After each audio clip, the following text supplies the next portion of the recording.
नमस्कार, बहुत बहुत स्वागत है आप सभी का। आपके साथ मैं हूं स्वप्निल। अफगानिस्तान में तालिबान के सरकार गठन के साथ ही औपचारिक तौर पर बंदूक तंत्र की शुरुआत हो चुकी है। यहां की आतंकी सरकार ने लोगों का हक मारने के साथ साथ उनके प्रदर्शन और जुल्मों सितम के खिलाफ नारेबाजी पर भी प्रतिबंध लगा दिया है।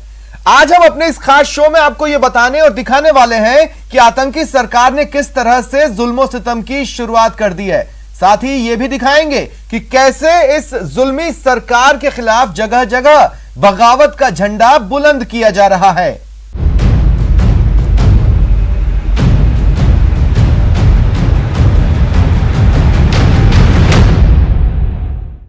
अफगानिस्तान के अलग अलग इलाकों में तालिबान के खिलाफ बगावत की आंख सुलगने लगी है। यानी अफगानिस्तान में आम लोग बेहद गुस्से में हैं और गुस्सा इस कदर कि उनके अंदर से तालिबान का खौफ मिटने लगा है और वो उनकी आंखों में आंखें डालकर अपने हक की आवाज बुलंद करने लगे हैं। अफगानिस्तान में इस वक्त एक ही सिक्के के दो पहलू साफ साफ नजर आने लगे हैं। एक तरफ तालिबान के बड़े बड़े नेता सरकार की बड़ी बड़ी कुर्सियों के लिए जोड़ घटाना गुणा भाग करते नजर आ रहे हैं, मगर पूरे अफगानिस्तान में तालिबान की सरकार के समर्थन में तो कम लोग सामने आए, बल्कि इसके उलट अलग अलग प्रांतों में अलग अलग तबकों के लोग सड़कों पर उतरकर बगावत की आवाज बुलंद करते जरूर देखे जा रहे हैं। जो वहाँ पे विरोध हो रहा है वो न केवल तालिबान बल्कि पाकिस्तान के खिलाफ भी हो रहा है। लगातार वो लोग नारे लगा रहे हैं पाकिस्तान के खिलाफ, और पाकिस्तान उनका मानना यह है कि सब साजिश जो हुई है जिसके उसके पीछे पाकिस्तान का हाल है। पाकिस्तान की मदद से अफगानिस्तान पे तालिबान ने कब्जा किया। अफगानिस्तान की जनता ने तालिबान के खिलाफ बगावत का बिगुल बजा दिया है। 20 साल बाद अफगानिस्तान की सत्ता में तालिबान की वापसी हो चुकी है और मंत्रियों के विभाग का बंटवारा भी हो चुका है, लेकिन काबुल, हेरात और अन्य प्रांतों में लोगों का विरोध प्रदर्शन शुरू हो गया है। खासकर महिलाओं की भागीदारी इसमें बढ़ गई है और इस पर काबू पाने के लिए तालिबान के लड़ाके आए दिन इन पर फायरिंग करते हुए दिख रहे हैं। ये सब इस बात की ओर इशारा करता है कि आने वाले दिनों में अफगानिस्तान की सत्ता की जो राह है वह तालिबान के लिए कांटो भले रास्ते की तरह है। ये तीन तस्वीरें हैं जिनमें आम अफगान और उसकी आवाज का सच कैद है। राजधानी काबुल की सड़कों का मंजर एकदम जुदा है। सरकार भी यहीं बन रही है, जश्न भी यहीं हो रहा है, लेकिन विरोध की आवाज का अलग मुकाम है, क्योंकि इस आवाज में आधी आबादी की आवाज ज्यादा बुलंद होने लगी है। हेरात शहर में तो इसी तरह के प्रदर्शन पर तालिबान के लड़ाकों ने गोलियां बरसा दी। इस गोलीबारी में 2 प्रदर्शनकारियों की मौत हो गई, जबकि 6 लोग घायल हो गए। ये घटना तब हुई जब शहर के लोग तालिबान सरकार और पाकिस्तान के खिलाफ प्रदर्शन करते हुए भारी संख्या में सड़कों पर उतर आए थे। इस दौरान उन्होंने तालिबान और पाकिस्तान के खिलाफ जमकर नारेबाजी भी की। इस प्रदर्शन को देखकर तालिबान के लड़ाके बौखला गए और फिर दहशत फैलाने के लिए ताबड़तोड़ गोलियां चलाना शुरू कर दी। अचानक भीड़ पर गोली चलने से वहां भगदड़ मच गई और फिर 2 लोगों की मौत हो गई। इसी तरह परवान शहर में भी तालिबान के लड़ाकों ने एक प्रदर्शनकारी की गोली मारकर हत्या कर दी। बदख्शां प्रांत में लोग नेशनल रेजिस्टेंट फ्रंट के समर्थन में खुलकर आ रहे हैं। अफगानी नागरिक खुलकर एनआरएफ के समर्थन में आ गए। अफगानिस्तान के लोगों को लगता है कि उनके आने वाले समय में जो ह्यूमन राइट्स हैं, जो हक और हुकूक हैं, वो सब मारे जाएंगे। उसके कई कारण हैं, उसको ये देख चुके हैं इनको पहले भी। और फिर दूसरी बात ये कि इनमें जो लोग हैं सरकार के अंदर, ये वही लोग हैं जो पहले सरकार में थे। शुरू से ही तालिबान का विरोध कर रहे नॉर्दर्न अलायंस और उसके सहयोगी नेशनल रेजिस्टेंट फ्रंट ने तो पूरी तरह से तालिबान की सरकार को सरकार का दर्जा देने से ही इनकार कर दिया। तालिबान के अंतरिम सरकार के ऐलान के बाद एनआरएफ ने एक बयान जारी कर इस सरकार को मानने से साफ इनकार कर दिया। उन्होंने इस सरकार को अफगानिस्तान के लोगों की दुश्मन बताया और इसे कानूनन गलत बता दिया। एनआरएफ ने अपने बयान में लोगों के वोट से ही वैध सरकार के बनने की बात कही। साथ ही अफगानिस्तान के राजनीतिक लोगों से बात कर जल्द ही देश में एक जिम्मेदार राजनीतिक ढांचा खड़ा करने का दावा भी किया। अफगानिस्तान में लोग उसकी सरकार को मानने को तैयार नहीं है।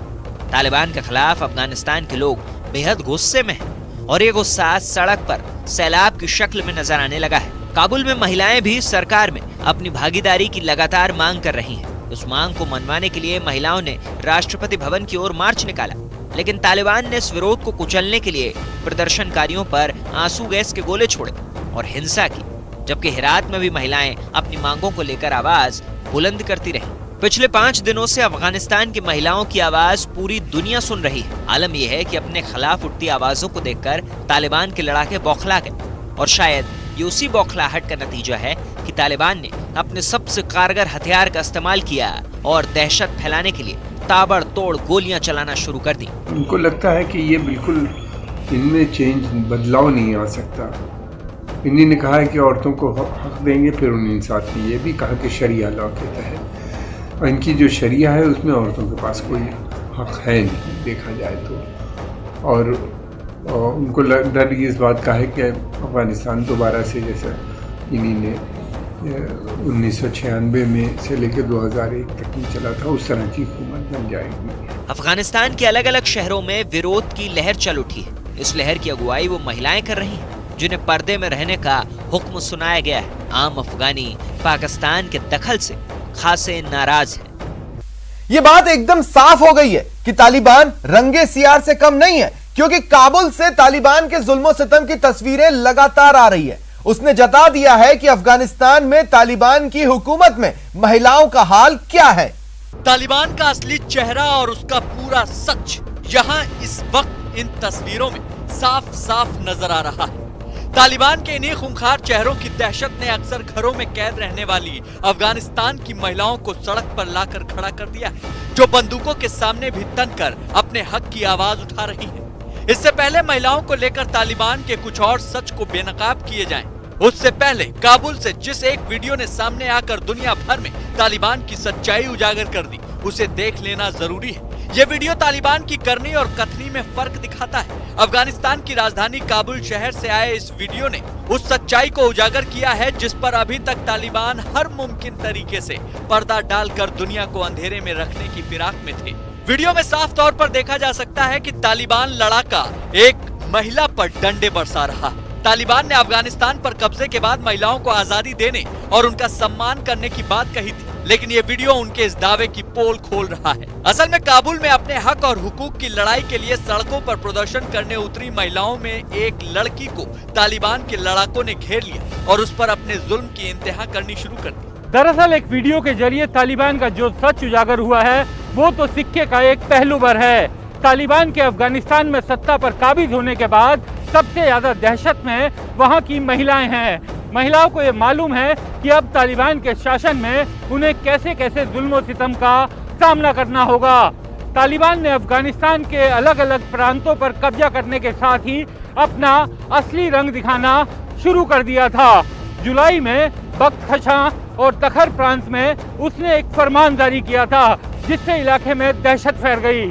इस फरमान में कहा गया था कि 15 साल से बड़ी लड़कियां और 45 साल से उम्र की कम विधवाओं की पूरी सूची उन तक पहुंचाई जाए। ये वीडियो तो बस एक वानगी है, जबकि अफगानिस्तान की जमीनी हकीकत तो इससे भी ज्यादा भयानक है। इसी बीच अफगानिस्तान में तालिबान की नई सरकार बनने के सिलसिले के बीच महिलाओं के हक और आजादी को छीनने वाला एक और नया फरमान सामने आया।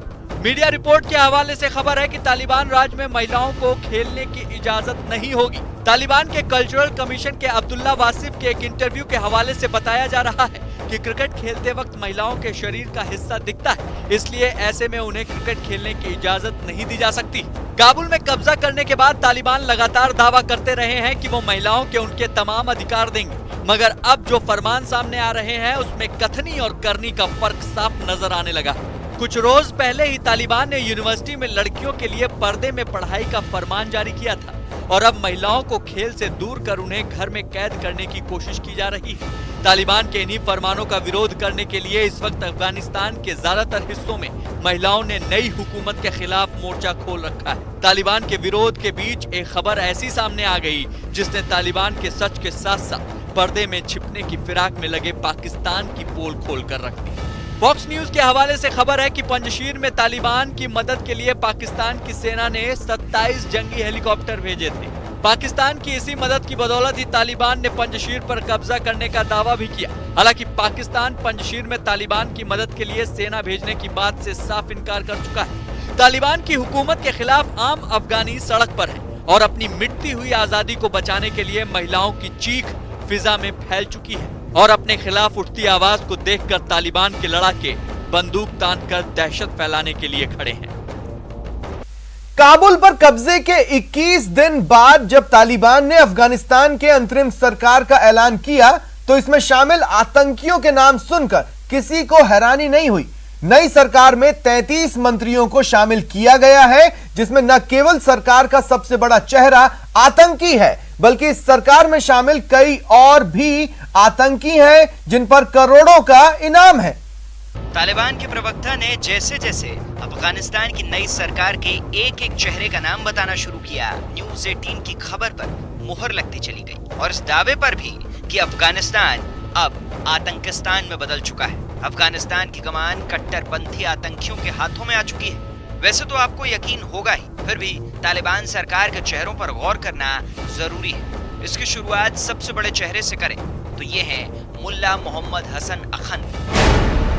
अफगानिस्तान में तालिबानी सरकार के प्रधानमंत्री। संयुक्त राष्ट्र ने मुल्ला मोहम्मद हसन अखंद को वैश्विक आतंकी घोषित कर रखा है। हसन अखंद की कट्टरता के बारे में दुनिया को तब पता चला जब 2001 में बामियान में बुद्ध की प्रतिमाओं को डायनामाइट लगाकर उड़ा दिया गया था। मोहम्मद हसन अखंद के बाद दूसरे नंबर पर मुल्ला गनी बरादर है। मुल्ला गनी बरादर को कट्टरपंथी सरकार का उप प्रधानमंत्री बनाया गया है। आतंकी गतिविधियों में शामिल होने की वजह से जिसे पाकिस्तान जैसे मुल्क ने 2010 में गिरफ्तार कर लिया था और 8 साल बाद तब छोड़ा जब अमेरिका ने बातचीत के लिए उसे छोड़ने को कहा। एक और उप प्रधानमंत्री के पद पर उस अब्दुल सलाम हनफी को बैठाया गया है जो संयुक्त राष्ट्र की आतंकी लिस्ट में शुमार है। संयुक्त राष्ट्र के मुताबिक अब्दुल सलाम हनफी ड्रग सप्लाई में शामिल है और तालिबान के लिए इसकी पूरी जिम्मेदारी संभालता है। तालिबान की कट्टरपंथी सरकार में गृह मंत्रालय संभालने का जिम्मा हक्कानी नेटवर्क के सिराजुद्दीन हक्कानी को मिला है। अमेरिका की नजर में सिराजुद्दीन हक्कानी भी एक आतंकी है जिसके सिर पर $10 मिलियन यानी कि 73 करोड़ रुपए से भी ज्यादा का इनाम है। मोस्ट वांटेड सरकार के उच्च शिक्षा मंत्री ने आने वाले दिनों में पढ़ाई लिखाई का खाका भी खींच दिया। जो होगा वो मजहब से होगा, डिग्री से नहीं।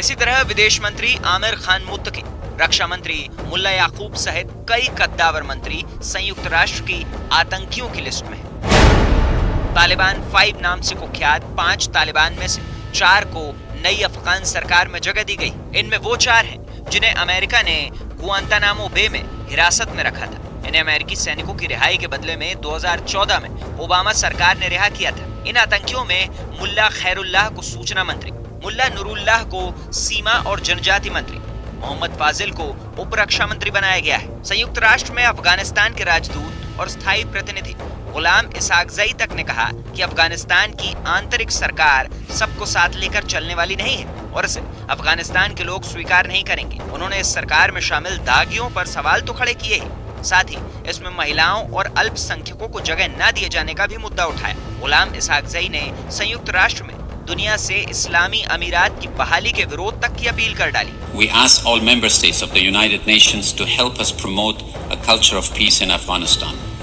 We ask that you continue to reject the reinstatement of the Islamic Emirate, hold the Taliban to account for their violation of international human rights and humanitarian law.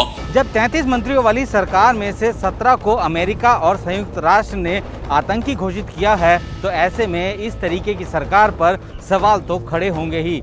सवाल यहीं खत्म नहीं होते, सवाल तो ये भी है कि जो अब तक आतंकी थे आज वो किसी सरकार का चेहरा बन रहे हैं तो ऐसे में क्या दुनिया के तमाम देश उनको मान्यता देंगे?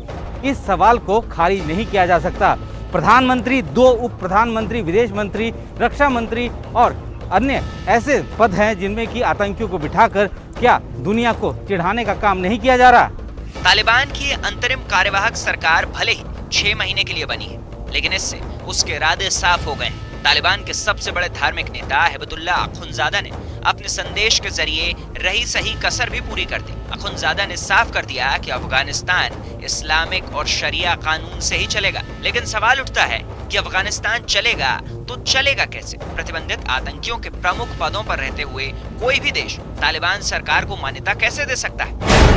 नियमों के मुताबिक संयुक्त राष्ट्र के आतंकियों की लिस्ट में शामिल होते ही सभी देश बिना देरी किए संबंधित व्यक्ति, समूह या संस्था का धन, वित्तीय संपत्ति और आर्थिक संसाधनों को जब्त कर लेते हैं। प्रतिबंधित सूची में शामिल लोगों का विश्व के किसी भी देश में आने जाने पर प्रतिबंध लग जाता है। इसके अलावा जो जिस देश में है उसमें भी स्वतंत्र रूप से यात्रा नहीं कर सकता। कोई भी देश ऐसे आतंकियों को न तो वीजा जारी कर सकता है और न ही अपने देश में शरण दे सकता है। संयुक्त राष्ट्र की प्रतिबंधित सूची में शामिल होते ही संबंधित व्यक्ति या संस्था को किसी भी देश या संगठन द्वारा हथियारों की खरीद फरोख्त, उसके पुर्जों, मटेरियल, तकनीक की जानकारी देने पर प्रतिबंध लग जाता है। प्रतिबंधित व्यक्ति या संस्था किसी भी देश का झंडा लगा हवाई जहाज या शिप का उपयोग नहीं कर सकता है। दुनिया में ऐसा पहली बार हुआ है जब 2 या 2 से अधिक वैश्विक आतंकी किसी सरकार में सबसे ऊंचे ओहदे पर बैठे हुए हैं।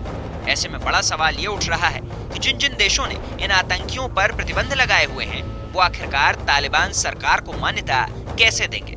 अगर ये देश नियमों को ताक पर रखकर मान्यता देते हैं तो इसे आतंकवाद के साथ समझौता माना जाएगा। दूसरी तरफ ऐसी मिसाल कायम होगी कि आतंकी होने के बावजूद सरकार का प्रमुख बनने पर सभी अपराध माफ हो जाते हैं। अफगानिस्तान की कार्यवाहक तालिबान सरकार को एनआरएफ ने खारिज कर दिया है। एनआरएफ ने एक बयान जारी कर तालिबानी सरकार को अवैध और अफगानिस्तान के लोगों का दुश्मन करार दिया और दुनिया से इस सरकार को मान्यता नहीं देने की अपील की है।